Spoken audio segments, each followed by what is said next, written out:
Hello and good morning, Monday morning, August 1st, whoop, whoop, week 32, members only. Okay, so you guys, you're not watching the videos. And if you're watching the videos, you're not doing your homework. I keep getting on and I'm like, okay, nope, nobody's posting anything. And there is homework. It's to help you hone your gift. So I'm thinking maybe you guys aren't really here. Like, should I be doing these videos every week? You have to let me know because if it's not something you all want, I need like a vote. Hello, yes, keep doing the videos. You know what I'm saying? Okay. Because it's meant to really help you. And if you're not watching the videos, then I have to figure something else out. Um, week 32, 20 more weeks. Well, actually, like 22 because no, actually, yeah, depending on if there's any other circumstance that I can't do a Monday video, then it would be pushed, of course, out. But essentially, it's 20 more weeks, 20 more videos. It's pretty crazy. Okay. So also members only. You guys have probably already read that I am starting August 29th. I'm going to be working out of an office that is a therapist office. So there's therapy, there's counseling, there's a Reiki master, massage therapist, there's an esthetician, there's going to be an IV lounge where people are able to come in through a nurse practitioner and get certain nutrients and healthy things. And it's going to be pretty amazing. And then there will be me. And it'll be just this collaboration of being able to say, hey, so-and-so's down the hall, you need a massage or you need some Reiki. Here, let's set that up with that person. And so it's huge, amazing. And I only did one day in person for now to kind of see how it's going to go, if people actually want to do in person. And then if it takes off and my days fill up, I may go full time with them. I just don't want anything conflicting with this work, my ability to travel or go and do what I need to do elsewhere. You know what I mean? So it's really exciting. I'm super happy about it. It's fluky and nothing is a coincidence. So today, I'm actually going to talk a little bit more about faith and courage. And the reason I'm bringing this up again is because it is such a huge element to the foundation that you build in any kind of work, in anything that you do, and just being human. Okay? So, your faith and your courage. So, ultimately, you cannot do this work without faith. You cannot do any spiritual work without faith. You just can't. And it comes down to there is the aspect. So for me, let me just break it down. There is my work that requires ultimate faith. That it's trust, it's faith, it is knowledge, it is the confidence of understanding what I'm doing. There's all of that. And that is like Dr. Rebecca Foster. And then there is, now I've learned to combine all of these aspects of my life. I don't know if that's good, but in a way it is, in a way it's not. Then there is just Rebecca or Becky. Well, actually, let's say Rebecca. And this is the expectation on all levels of what people expect from me. And that takes some massive courage and massive faith to be this person. Because I'm human. Because I'm human and humans make mistakes and humans do and say stupid things. So always learning, this part of me is this work part of me, it knows. It doesn't fail. This is what I'm trying to explain. So this part of me is 100% faithful. This part of me is still learning. This is the part of me that is wrestling or has wrestled with the human and the spiritual aspect. It is like the midpoint or the synopsis that combines the two aspects of who I am. And then there's Becky over here, who doesn't care, who has faith, wouldn't be here without faith.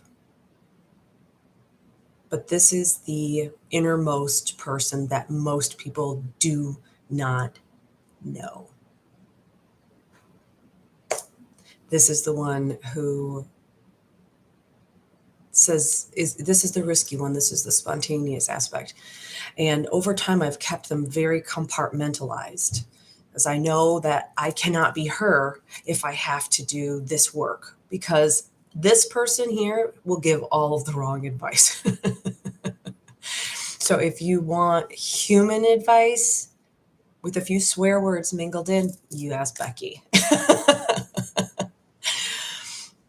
All kidding aside, that was what I had to go through in realization of who I am. That it's okay to combine all of these aspects of who I am. And that's okay. It's okay. I still don't let everybody entirely see this person here, this aspect of me, but who does? Who does? And you learn to move through your days with an on-off switch. And that's another aspect of what I'm about to talk about. So you have your lessons and you're working on being more spiritual and having the faith and trusting the path and not asking why, and trusting God, trusting your spirit guides. But you have to go to the store or you have a party to go to. That's where the off switch comes in. Boop, boop, boop. That's when that person comes in. This non-caring, spiritual kind of just living the life person. That's when this person kicks in. You flip a switch. Because for me to go out in public, a lot of times I attract every abusive parent, every screaming child. I attract all of this. And I will be like, why? Why are you right here in front of me abusing your kid? Because now I have to say something. It happens more often than not, and I hate it. So I flip off my switch so that I can at least go into the store and not attract needy energy or energy that needs consoling or help or guidance. And I feel so free. And that's what you have to learn to do, is be all of these, but flip a switch. Okay. So it's off. I'm going to go to the store. I am going to think about the air I'm breathing. I'm going to think about that is my email notification. Just thought I'd share that because I thought it was funny. You have to learn to be who you are and then still be able to go out in public. And most of the time it is this person, these two combined, flip a switch. Rarely does this aspect of me come out unless I'm with my brothers, maybe my mom, my really close family, my children. It's the I don't care, playful, crazy side that no one's going to judge. And the non-judgmental get to see this part of who I am. So it's these most of the time. And this is also the one that if I'm in that mode, I'm not answering emails. I'm not giving readings. I'm not doing any of that. You have to figure out your different personalities and then combine them, because then you are complete in your whole, and you've learned how to combine all of who you are in different circumstances, flip a switch on and off. There's so much to having faith and courage and strength and discernment. So in that process, think of who you are in different places. And I guarantee you all have at least three aspects of your one personality, your one person. So All three of them require faith and courage. Now, faith and courage are two different things completely.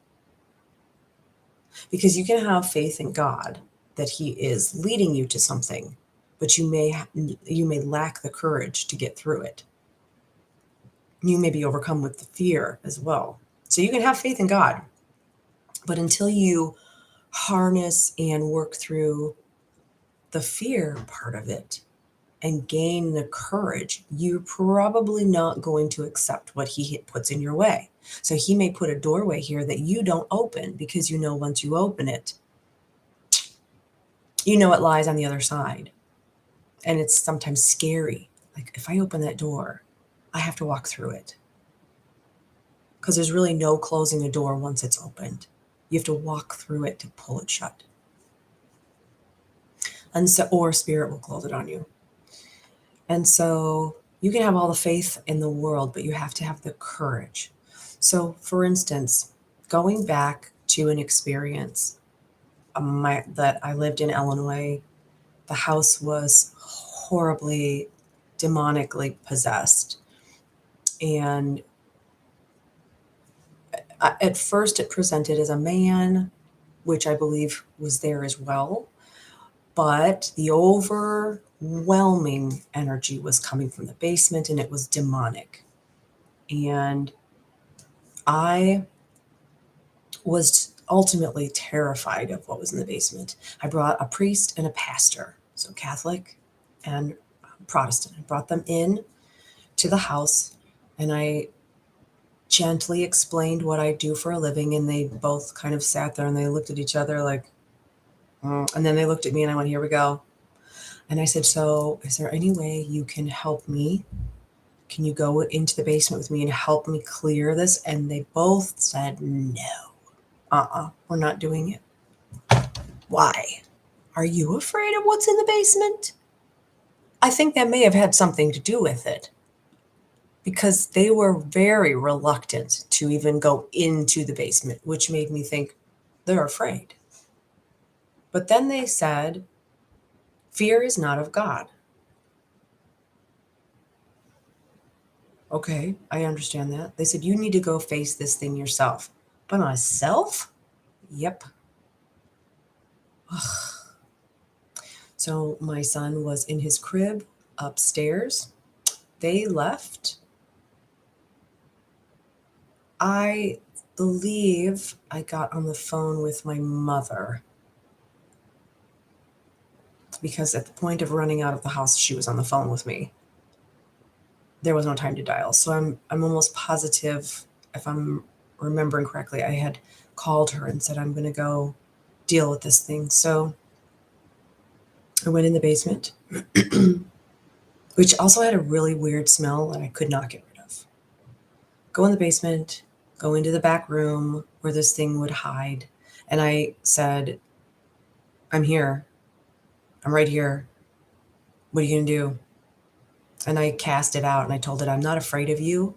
And there's nothing you can do. You know, I'm not afraid of you. Well, I turned my back on it and I could feel it right up the back of my neck. It was right on me. And I just thought, I'm not going to worry about it, because you can't kill me. You can't do anything, but God won't let you do that, because that's even in the Bible. So I turned off the lights. Oh, I can remember that. Turning off the lights, walking across the basement in the dark. I got to the stairs where the stairwell was still lit. I I started walking up the stairs. About halfway up the stairs, it was boom, boom, boom, boom up behind me. And so I took off up the stairs and I ran through the door, slammed the door, and it was coming after me. And I ran out the front door. And as I closed the door with my mom on the phone, it hit the door and it made the loudest bang. Like, I screamed, and my mom goes, what in the heck was that? I said, that was that thing. It just ran into the door. She says, well, where's Bradley? And I was like, holy crap, he's in his crib. So I had to go back in the house with this thing right there and go upstairs, make sure that he was okay. it took not only the faith that I had in God, but it took so much courage to live in that house. You have to find that. Because again, if you ask God for something, see in Matthew 21:22, if you ask for something and you believe, you will receive it. That which you ask for and believe in, you shall receive. And lots of different versions and different Bibles. But basically, if you believe in your heart that which you ask for of God, you will receive it. Okay, so there's this faith aspect, this ability to manifest things as we believe in them. They don't always come the way we want them to or how we want them to, but He makes it work. This is faith. It's the belief that when you ask for something, you will receive it. It's the child. It's a little kid going, I'm going to ask Santa for a new bike. I'm asking him for a new bike. And they really, truly believe that asking Santa is going to get them that bike. And what happens? They get the bike. Most of the time. Maybe they get the bike sooner. Maybe they get the bike later at a birthday, but they get the bike. And God is the same way. When we ask for something, He finds the right time in our life to give it to us. And it may not be exactly as we asked, but it is what we asked. So faith, the courage to go through with it. If you ask for something that is going to be difficult, you must have the courage to make your way through it. When we ask for things, you can't expect it to just be boop, there it is. You're going to go through something to receive it. And you may not understand that you've received it until you've gone through it.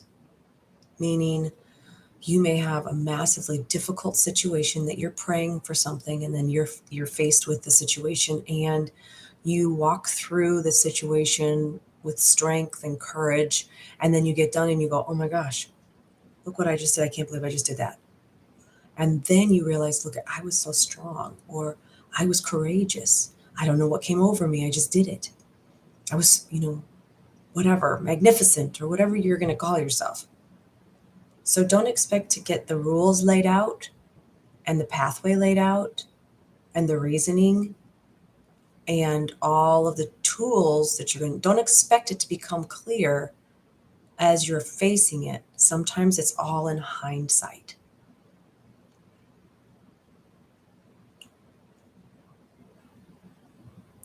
So having those things, the faith and the courage to move through them.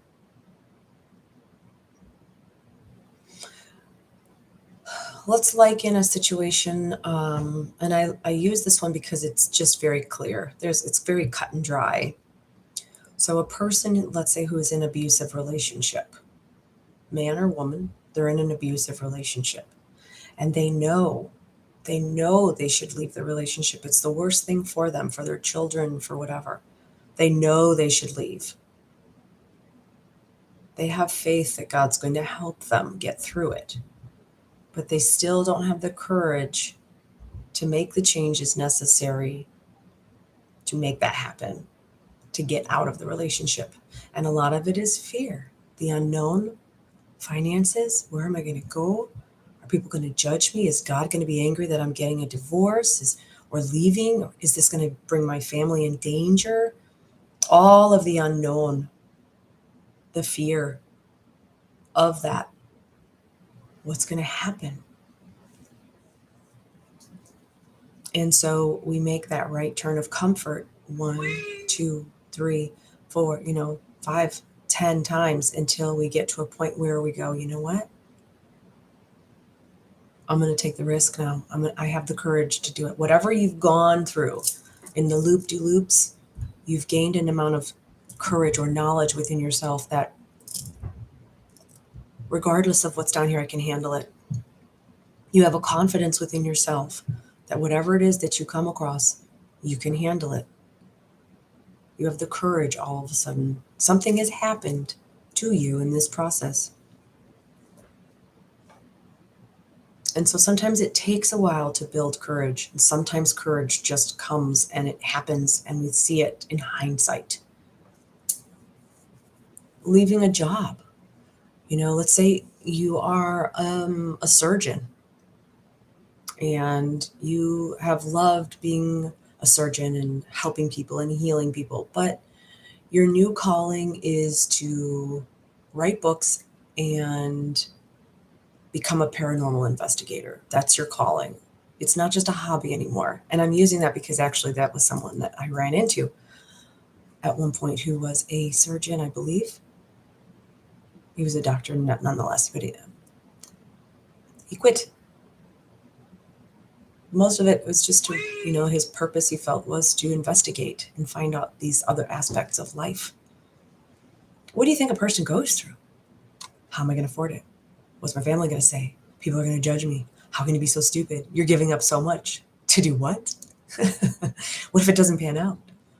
And then you get to a point where you go, I don't care about any of that anymore. I don't care about any of that. You can keep whispering all of it in my ear.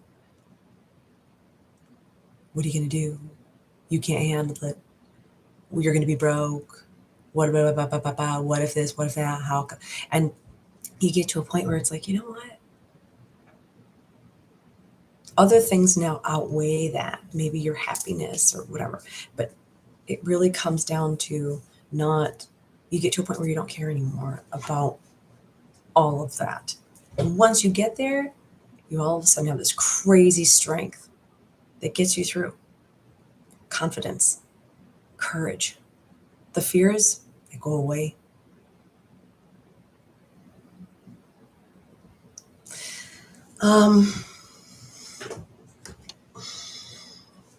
Let me see something here.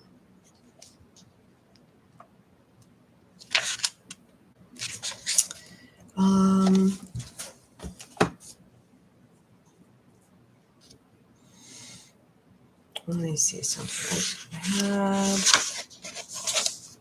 something I wanted to talk about. Yeah, I mean, if you're going to ask God for strength and courage, and he tells you what to do, and you don't do it, remember that. If you ask God for something, make sure that you have the guts to do it, to follow through.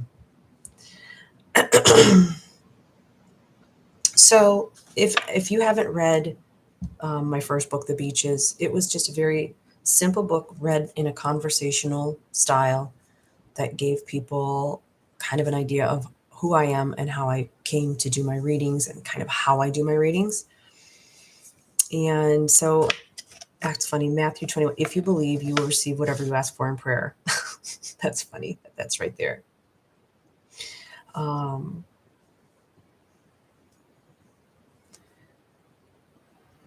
That's interesting.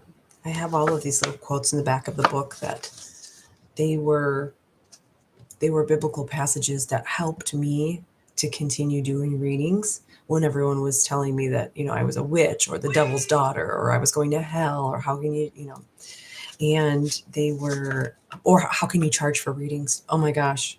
Well, I do a lot for free. I give away thousands more readings a year than I do. I just couldn't keep up if I was charging for everything. And these passages in the back of this book are what helped me to continue and being right here now.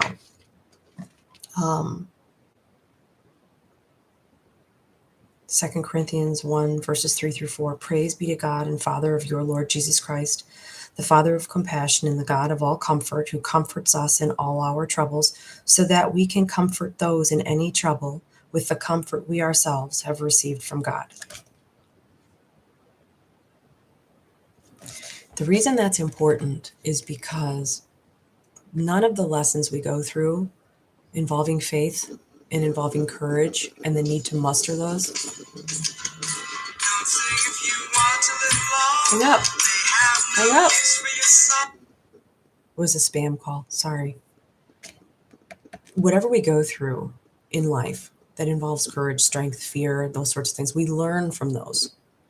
And that's when we're able to take that knowledge and that comfort of when we look back and go, that's where God worked in my life. This is where God entered. This is what he did. This is how he held my hand. This is how he walked with me. You're able to take that then and present it to others who may be going through the same thing. Maybe they haven't gone through it yet. Maybe they have. And that's in the Bible. 1 Corinthians 14, verse 1. Follow the way of love and eagerly desire spiritual gifts, especially the gift of prophecy.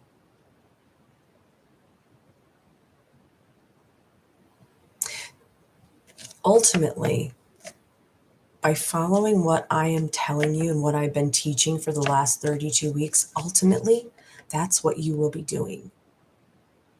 If it's meant for you to do, and you are following everything I'm explaining here, and God is awakening you, you aren't going to be telling the future. I don't tell the future. I do not do fortune tellings. I don't do it. They are prophecies. They are things that will come to pass, especially when you test the spirits. So if I say to someone, if you keep doing this, this is what's going to happen. It's a prophecy. If this occurs, this is what's going to happen.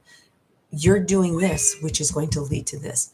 A lot. And if you've ever had a reading from me, you'll see that it's all about where a person currently is and what spirit is saying, fix this, change this, trying to set up the rest of this contract that you've got, and you're screwing it up as a human. We all do. We all get let off of our paths once in a while. You're not fortune telling for people. That's why when people say, am I going to be rich? Am I going to marry Tom, Dick, or Harry? I don't know which one. Frivolous, I won't do it. I won't do it. If someone is stuck on a bunch of earthly things with very little capacity for growth involved in them, I will not do it. I will cut a person off and I will not read for them. Because there's so much more greater. I will do the reading. I've done readings for people before and they go, what? I just want to know, am I going to have money in the bank? Am I going to marry this person? Well, I've been seeing this one too. I'm really not sure. Or is this one better? What? I don't do that. That's not what I do. And I won't do that. Nope. Sorry. Go to a carnival. Find a gypsy. Oh, I once said that and people were like, oh my gosh, that is so mean of you to say. Why? It's absolute truth. Absolute truth. There's a negative connotation when you use the word gypsy, and it denotes that someone is going to scam you and rip you off. That's what it means. It's historical. Call me mean. Don't be a gypsy reader. Don't be a cold reader.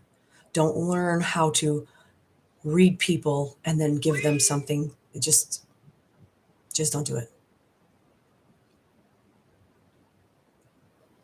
It's about God and how God works through you.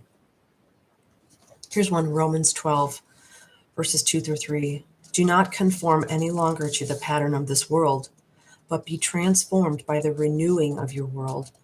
But be transformed by the renewing of your mind. Then you will be able to test and approve what God's will is, his good, pleasing, and perfect will. For by the grace given me, I say to every one of you, do not think of yourself more highly than you ought, but rather think of yourself with sober judgment in accordance with the measure of faith God has given you. That's it. The more you test your abilities and the information that you're receiving, the more confidence you will gain in how you are able to pass it on.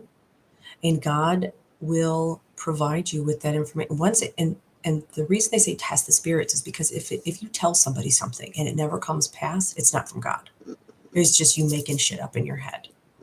And sometimes people are really good at that and they believe that stuff. So test it on people first. Tell them what you see, experience, and what you're seeing for them. And then give them time to come back and say, well, this happened. This just occurred. If you're able to do that, you know you're receiving it from the proper source, especially the good stuff. Especially, you have to have faith of where you're getting your information, and that takes time. That's why you have to be wrong. Being wrong tells you where not to accept your information. Being wrong shows you which channels to close because they're not the right channels. Because the darker things, the devil, the dark angels, they too can give you information. They just can't read your mind. They can't see what's in your heart. But they can sure tell you things. Don't speak it out loud. All right. Oh my gosh. You guys, the back of the beaches, all of these, just so many things so many things. Yeah. Faith and courage. It takes courage to get through every single day. Every day that you go to bed at night, that was courage. You lasted another day. Whatever you did during that day took courage, and you stuck it out, and now you're going to bed. When you wake up in the morning, you have to resolve to the idea that this is going to take a lot of courage and strength today. I'm going to need some help today, Father God, because I'm going to need some strength. I'm going to need some wisdom.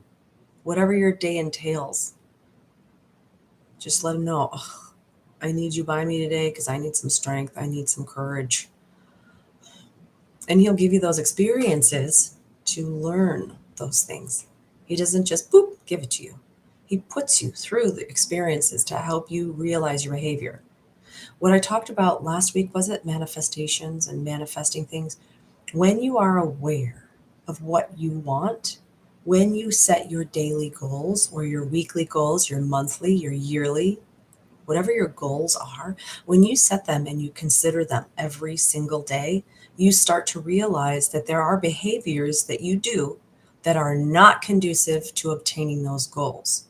And you become hyper aware of what you're doing to facilitate that manifestation. So if you are asking for courage and you are bowing out of things out of fear, you're probably not going to get this thing that you wanted that takes courage to get.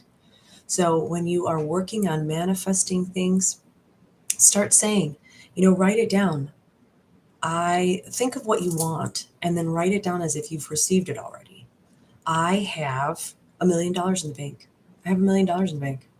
It's sitting there at my disposal. I have $1 million in the bank. I can do whatever I want. Start saying these things. Start saying them. And then what you will realize is that in order to get that, you have to do something. So is it work? Are you buying a lottery ticket to get that $1 million? Are you doing new work to get that $1 million? What are you doing that's going to give you that? Because doing what you're doing obviously hasn't given you that $1 million. So now you go, what am I doing to receive the $1 million? If you're not doing those things, you won't get it. But when you put it in your head to manifest things, then you will start living accordingly and courageously and having the faith that that which you ask for in prayer, you shall receive. All full circle and comes around like yin and yang. Does that make sense? So maybe that's a way for you to start practicing this. What do you want? What do you want? I want boop. How are you going to get it? I'm going to blank to get this. This is what I want. Now, what does it take to get that?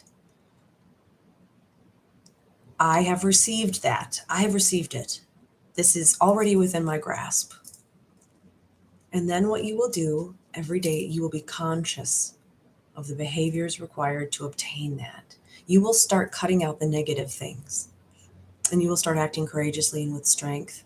And I don't give a damn anymore kind of behavior. You will go for what you need to go for within, of course, legal limits and high character and integrity. And you will start facilitating and manifesting all of those things that you want by acting courageously and with faith. If fear crops up, then realize if fear is cropping up, something else is trying to stop you. But why? What would they gain by you curtailing everything out of fear?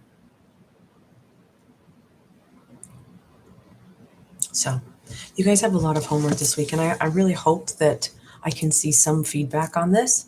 I think because this has a lot of good stuff in it too. I'm thinking I'm going to post this video for people to see on the outside, and of course not to the group specifically, but I'm thinking I'm going to share this video and let people hear it, because I think people need to hear it right now with such a great awakening going on.